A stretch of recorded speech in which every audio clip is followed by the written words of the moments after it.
بسم اللہ الرحمن الرحیم۔ صحیح بخاری کی کتاب العلم کا باب نمبر 17 ہے۔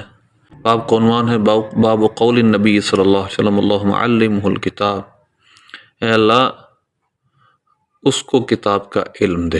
حضرت عبداللہ بن عباس رضی اللہ تعالیٰ عنہ کی طرف یہ ضمیر لوٹ رہی ہے، اور اس کا واقعہ یہ ہے کہ حضرت عبداللہ بن عباس رضی اللہ عنہما نبی پاک صلی اللہ علیہ وسلم کے لیے وضو کا پانی بس اوقات رکھتے تھے۔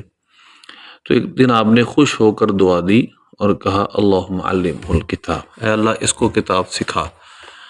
اب اس دعا کی برکت کا عالم یہ ہے کہ سب سے زیادہ تفسیری اقوال حضرت عبداللہ بن عباس رضی اللہ عنہما سے مروی ہیں، اور اب تفسیر میں حبر امت ہیں، اس امت کے سب سے بڑے مفسر کہلاتے ہیں۔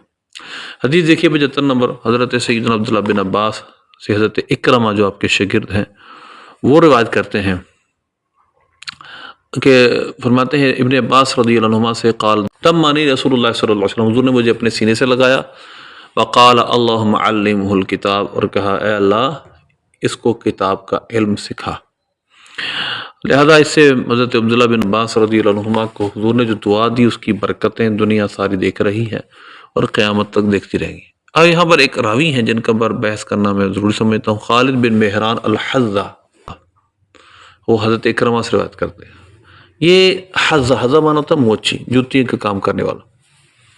یہ موچیوں کے ساتھ بیٹھتے تھے، لیکن انہوں نے یہ کام نہیں کیا، یہ تابعی ہیں، ان موچیوں کو کام نہیں کرتے، ان کے ساتھ بیٹھتے۔ انہوں نے حضرت انس بن مالک رضی اللہ عنہ کی زیارت کی ہے، تابعی ہیں۔ ابو حاتم رازی نے کہا اس کی حدیث لکھی جاتی ہے، اس سے صلح نہیں کیا جاتا۔ یحییٰ نے کہا یہ ثقہ ہیں، 41 سنہ ہجری میں فوت ہو گئے تھے، اور ان سے ایک بڑی جماعت نے روایت کی۔ حضرت اکرمہ رضی اللہ عنہ ابو عبداللہ المدنی، حضرت عبداللہ بن عباس رضی اللہ عنہ کے آزاد کردہ غلام ہیں، اور بربر اہل مغرب سے ہیں، یعنی بہرحال ویسٹرن ایک شہر تھا بربر، اس سے تھے۔ انہوں نے حضرت عبداللہ بن عمر اور بہت سارے صحابہ سے حدیث کا سماع کیا، یہ اپنے زمانے کے بہت بڑے علماء میں سے ہیں، اور ان سے خالد الحذا اور بہت لوگوں نے روایت کیا ہے۔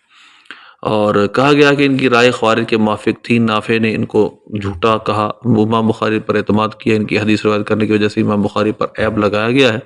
تاہم ان کی تعدیل میں ان کے ثقہ قرار دینے میں بڑے اقوال ہیں، اور حضرت عبداللہ بن عباس رضی اللہ عنہ کے شاگرد تھے ابو اکرمہ ابو عبداللہ المدنی۔